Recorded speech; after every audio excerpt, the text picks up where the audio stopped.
What is up, you guys? It is your boy Brenton Biggers here. Welcome to another video. And today's video, we are going to be talking about the Washington, whatever the heck you like to call them, because I hate their name.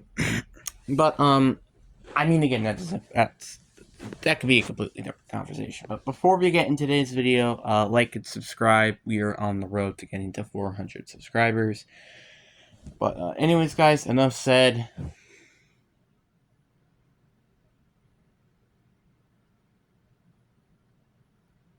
Let's get to it in video. So today, the Commanders are, they're a team, I guess you can say. A lot of people have been saying that, oh, the Commanders are gonna suck this year. Oh, they should trade Jonathan Allen. You know what I want to say? Boulder Dash. Yes. Now you're like, wait, what? What is Boulder Dash? Well, I mean, what I'm trying to say is this is bold. I think it can be a good team this year. Now, let me explain. You know what does this team kind of remind me of a little bit? The Houston Texans. Now, let me explain. All right. First, they got the second overall pick. Right. There was some controversy in drafting a quarterback. Right. They have a pretty decently young receiving core. Look at Scary Terry. He's 27, 28. Then you got Jahan Dotson, who's 24. You know, things are starting to build up a little bit. You got a veteran tight end, Logan Thomas, right? A young running back core with Antonio Gibson and Brian Roberts, right.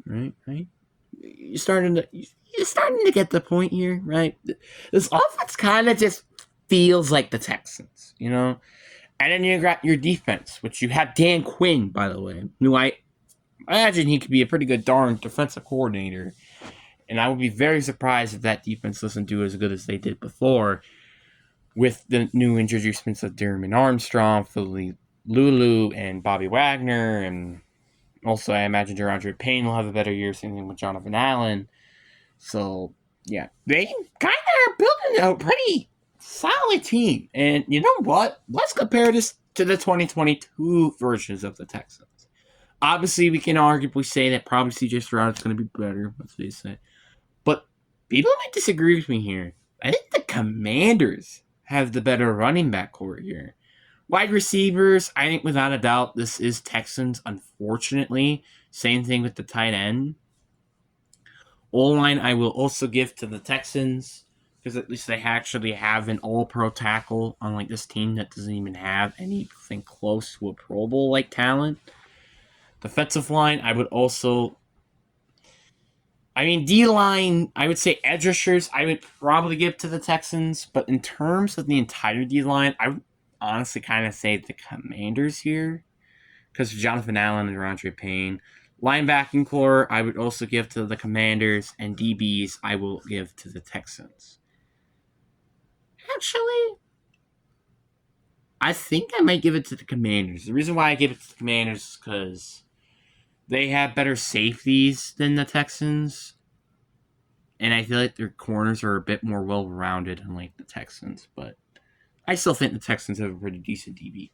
So you kind of can get the point. So let's add up all the points. So Texans 1, 2, 3, 4, and then and then I include safeties. So then I guess Texans. All right, so there you go. Texans barely beat them. You kind of can get the point. But here's the thing: they don't even have to be as good as the Texans. That's the thing, because they're in the NFC, which is a weaker division. So let's just say Jaden Daniels is the new CJ Stroud. Let's just say that. I would arguably say that they could probably beat any team in the West except the Niners. I think they could beat any team in the North except the Packers and the Lions. So there's already, you got 5 teams that they can beat. I think they could beat any team in the South, and I think they could beat the Giants, and I also think they could beat the Cowboys. So they might be one of the best teams. That's kind of what I'm trying to say. Obviously, this is basically trying to say if Daniel Daniels is a literal god, which I don't think he is. But again, Daniel Daniels doesn't even have to be that good. Again, what if this defense became a top 10 like defense? There you go. You see, there's kind of some likely abilities here.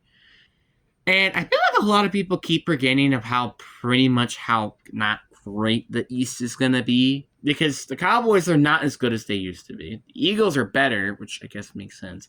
But the Giants aren't that good. So if they can split the series with the Cowboys and sweep the series against the Giants, which is really what they should do, but for some reason I just don't know why that's not going to happen. This could be a pretty good start for this team. This team should probably also have a very easy schedule since they are the second worst team in the league last year. So it kind of is just starting to build up, to a pretty good darn team. And potentially a playoff run.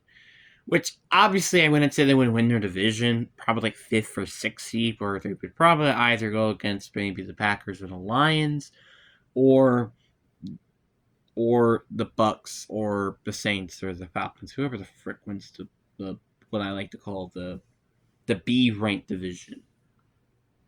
There's an A-S tier ranked division, but then there's a B-tier ranked division. That's the South.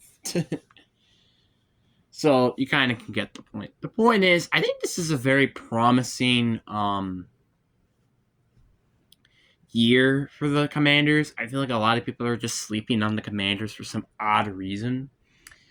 Because the Commanders, I think they're pretty underrated. I think they're kind of underrated.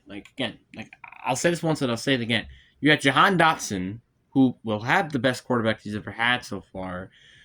And then he's got Scary Terry, who's consistently a good receiver. So I don't know why people have been sleeping on this team for so long. Is it because of Dan Quinn? I don't know. But here's the thing. He's not coaching the offense. He's coaching the defense. So he's a defensive-minded head coach. Did everybody just forget that for some reason? Did everybody just do that? I don't know. I think their defense will obviously, change this year, and it's going to be at least a top 20 unit. Wouldn't be even surprised because top 10. And the offense, I would not be surprised to be pretty good this year as well. So what I'm trying to say is that this team, in my opinion, can be pretty good if a lot of things go their way. Which that's the thing. That's an if. So yeah, but again, this team has a lot of promising stuff. Again, I said this a lot. And I think Brian Robertson has a lot of potentials as well. I want to talk about him. Brian Robertson has just had such a unique story. And I'm really happy that he's been playing pretty well. I mean, after all, he got shot in the freaking leg. And he's still in the league. But what do you guys think about the Commanders? What do you guys think of them? But anyway, hope you guys enjoy. Peace.